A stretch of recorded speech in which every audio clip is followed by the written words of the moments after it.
Сәлеметсіздер ме балалар, бүгін біз сіздермен бұрыштар, көп бұрыштар бөлімі бойынша жиынтық бағалау есептерін талдайтын боламыз.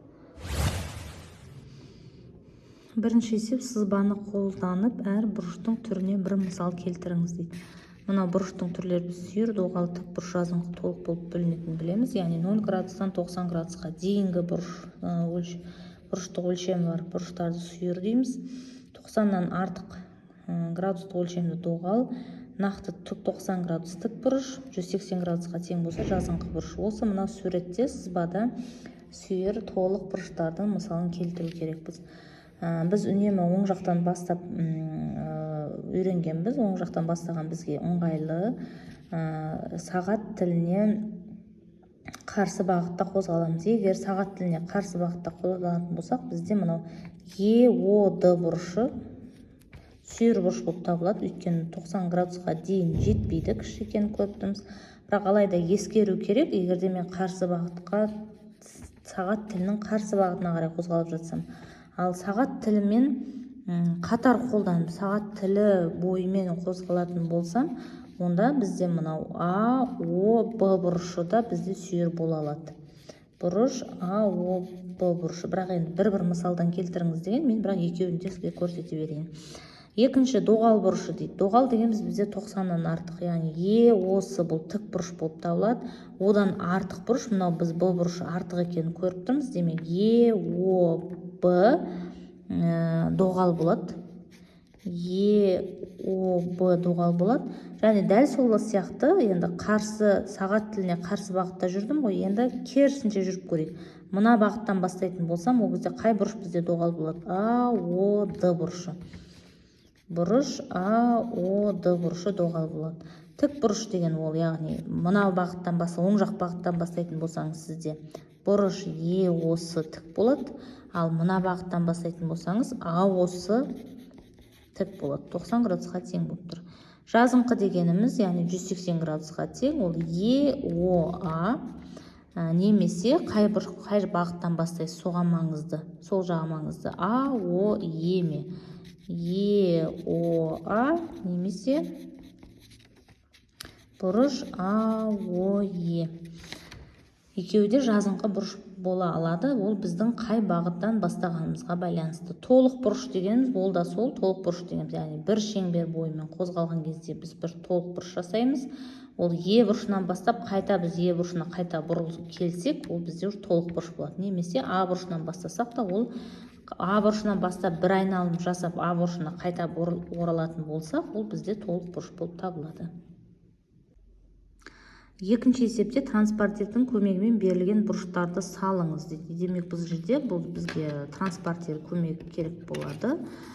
Транспортерді қалай қолдану керегін білеміз. Сізге оң бағыттан немесе теріс бағыттан бастаған қалай ыңғайлы, соны ескеруіміз керек.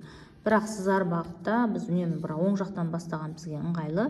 Сызар кезде нені ескеруіміз керек? Сіздің мына транспортеріңіздің центрі осы жерде нүктені белгілеп аламыз да, осы бізде тік бұрыш болып есептеледі. 90 градус. 90-ға дейін 28 деген, яғни 0-ді мына бағыттан бастап тұрмыз, ол 0-ден бастап 28 градусты іздейсіз. Ол демек 90, 28 деген бізде жоқ, бірақ 30 бар ғой. 30 градусты белгілеп аласыз да, 28 деген демек 2 градус бізде жеткіліксіз. 2 градустың шегересіз, міне 28 градусты белгілеп алдыңыз. Одан кейін сіздің мынау менің жаңағы тік бұрышыммен жаңағы центр дейміз, транспортердің центрін белгілеп алдым, және осы транспортердің центрін жаңағы градустық өлшеммен қосасыз. Және әрдайым бізде мынау басталған түзу сызық болу керек. Сонда сіздің мына бұрышыңыз 28 градусқа тең. 121-ді де дәл солай жасаймыз. Транспортердің центрін осы бағыттан бастаймын деп аласыз. 121 градус деген ол доғал. 100, 110, 120, 120-дан кейін бір шкаланы қосасыз мына жерде 121. Одан кейін жаңағыдай қылып, біз сызғышпен градустық өлшеміңізді центрмен екеуін сәйкестендіресіз, екеуін қосасыз. Және де ескереміз, мынау 180 градус, яғни жазыңқы бұрышымыз бізде міндетті түрде болу керек. Сол жерде мына жерде белгілеп қоямыз 121 градусқа тең деп. Осындай сызба шығады бізде. Үшінші есепте x айнымалының мәнін және белгісіз бұрышының градустық өлшемін табыңыз дейді. Бұл жерде бізде АОБ дейді. Мына бұрышымыз бізде 15 градусқа тең дейді. БОД-дан бастап есептеймін. БОД. Бұл жер бізде 135 градус. Ал демек егер Адан бастап санайтын болсам ше, АОБ 15 болса, БОД 135 болса, онда АОД нешеге тең? 15-ке 135-ті қосам, 150. Сонда мына бұрыштың барлығы менде 150 градусқа тең деген сөз. Ал енді СОД мына бұрышым бізде 28 градусқа тең болса, ДОЕ-ді мына бұрышты табыңыз дейді. Және X айнымалының мәнінде қандай сан тұру керек дейді.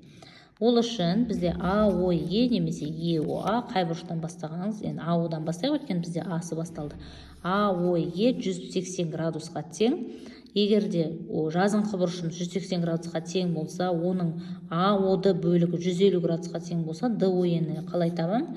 Демек, бұрыш ДОЕ-ні табу үшін 180 градустан азайтамын бұрыш АОД-ны. 180 градустан азайтам, АО-дың бізде 150-ге тең, сонда 30 градус. Сонда ДОЕ-ні таптым, мына жерге толтырам, 30 градусқа тең дейді. Ал сонда мына X-тің айнымалының мәнінде қандай сан тұру керек дейді. Мына жер менде 30 шығу үшін. Демек, қандай саннан 9-ды алсам, мына 30-ға тең болады деп сұрап тұр ғой. Сонда X-тің мәні 39 болу керек. 39-дан 9-ды алсақ, 30, ДОЕ 30 градус екенін біз тауып алдық.